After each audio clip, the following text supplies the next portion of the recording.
Magandang araw mga kaibigan. Bigyan natin ng opinion, reaction itong article published sa manilabulletin.com. Title, Marcos to skip World Economic Forum in Switzerland anew. Ayaw niyang mag-attend. Nung una, atat na atat siya dito eh. Ngayon, ayaw na. Bakit? Ito, President Marcos will not attend the World Economic Forum in Switzerland this January. Bakit? Due to numerous commitments in the country, Malacanang said. Parang nagbiyahe siya sa Middle East country, Abu Dubai ba yun? Working visit. Nagbiyahe naman eh. Bakit pagdating na sa Switzerland, World Economic Forum, ayaw niyang mag-attend? Executive Secretary Ralph Recto confirmed the decision in a message to reporters. Sabi niya, no, he won't attend the World Economic Forum. As for the reason, Recto said Marcos has lots of work domestically. Kaya lang, ulitin ko, parang may working visit siya sa Abu Dubai. Ano bang mas importante? Di ba importante itong World Economic Forum kung gusto nilang palaguin sana ang ating ekonomiya? Dapat mag-attend siya. Nakakapagtaka eh.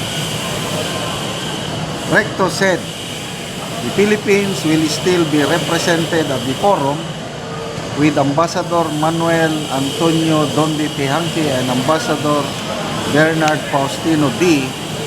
taking charge of the country's participation.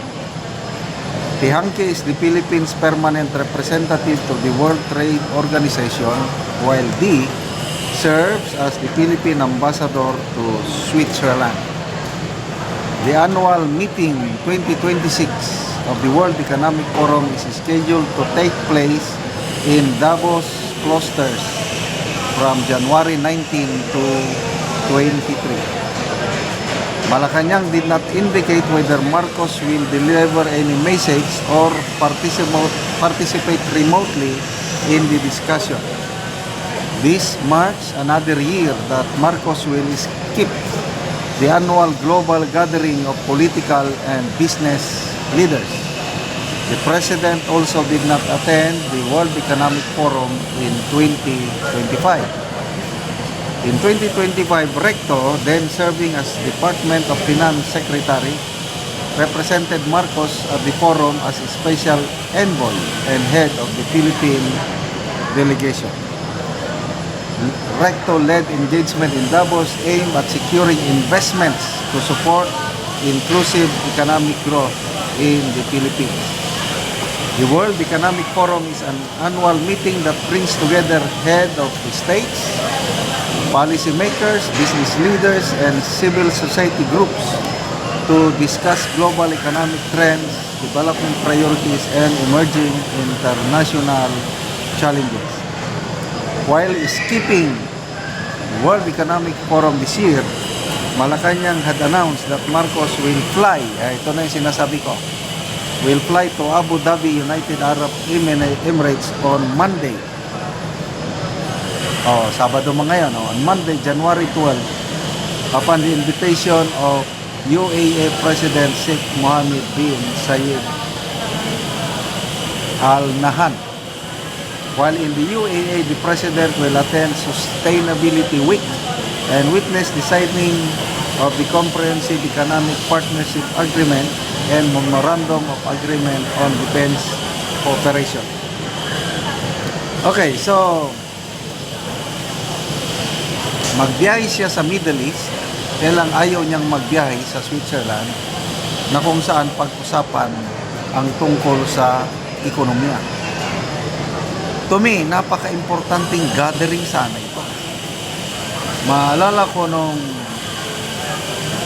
kauupo pa lang niya, I think 2023, January 2023, nag-attend ang Pangulong Marcos Jr. sa Davos, Switzerland, World Economic Forum, kung saan ibinida niya yung Maharlika Investment Fund, kung saan naging salesman siya at naghikayat siya ng mga mamumuhunan para mag-invest sa Maharlika Investment Fund. Lang 3 years had passed. Meron bang nag-invest? Wala na tayong balita sa Maharlika. Baka matulad ito ng matulad ito ng PhilHealth, matulad ito sa Philippine Deposit Insurance Corporation. Wala na, ito yung mga pinagmamalaki nila no, flagship program o project nila ni Martin Romualdez, Sandro Marcos, na ito daw nagmamalaki, meron na tayong sovereign wealth fund. Ang alam ko, yung magkakaroon ng sovereign wealth fund, yung mga mayayamang bansa na may sobrang pundo. Tayo, meron ba ng sobra? Nangungutang na tayo 17 trillion ng utang natin.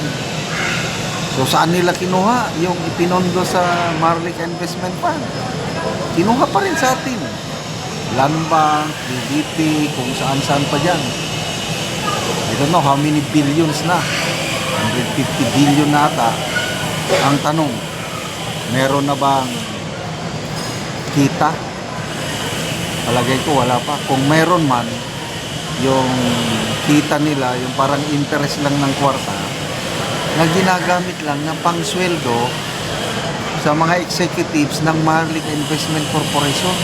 Napakataas pala ang sweldo ng President CEO ng Maharlika Investment Corporation. Kasing taas ng sweldo ng Central Bank Governor. So, magmatsyag po tayo mga kaibigan. Baka mamaya mabulilyaso itong pera natin ito, Maharlika Investment Fund. Binasa ko ang mga comments. Bakit ayaw mag-attend? Baka mapapahiya lang daw kasi wala siyang maipakitang accomplishment. Kasi nga, lagapak ang ating ekonomiya ngayon. Bumagsak tayo ng gusto dahil sa talamak na korupsyon sa ating bansa. Salamat mga kaibigan sa inyong pagsubaybay sa ating channel. Nakakatulong kayo ng malaki sa tribong Kalandig ng Bukidnon. Namimigay tayo ng libreng yero at pako para makapagpatayo sila ng mas maayos na tahanan. Panoorin nyo ang video na ito. Si ate ang natagaan ng Mugero.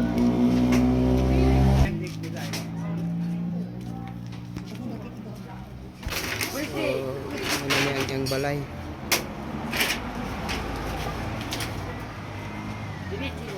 Sandig na niya ang hero. So, muna niya ang itsura gyud sa iyang balay. Og muna ni gidakoon sa buslot sa balay ni ate. So mga luag na gid kayo ang buslot sa iyang balay, mga lata na gid kayo ang hero niya. So karaan na gid kayo nga balay. Makita gid nimo nga ano gid ulan na nagyud. Mauna ni ang ilang kahintang nila. Sa ilang pagpuyo. Ang ilang mga hero lata na gid kayo. Diri dapit, so sako lang gyud ang ilang giatok dinhi dapita sa ilang doon silang kwarto. So isod gid kayo ang ilang pagpuyo. So karon ti pila naman ni ka tuig ang inyong balay nga lata ng hero og gipang nagatop lang gani mo og sako. 15 na katuig. 15 na katuig ang hero. Oo. So gikuha na lang ninyo ang uban og sako. Sako para nga kuan niptan ang kuan kanang tulo. May mga eskwela nga kuan. Isod ni kaayo. Na may mga eskwela. So pila ka bukti imong eskwela te? Kuan duha. Duha. Oo. So unsa na yung mga grade? Grade mid 7 o mid So insa dayto inyong panginabuhian? Kuan ra pa ng kontraksyon ra ang yang bana kuan lain magtrabaho na lain sa panimalay ang yung asawa. So lisod gyud ang ilang panginabuhian. Oo, wala gid kay tungod ra sa apang pagituog bugas. Gakalisod pa gani magpalit og bugas. Oo. Oo, so salamat. Salamat sa Ginoo nga sa naghatag sa sin Oo. nga among gihatag sa kanhiro. Salamat kaayo.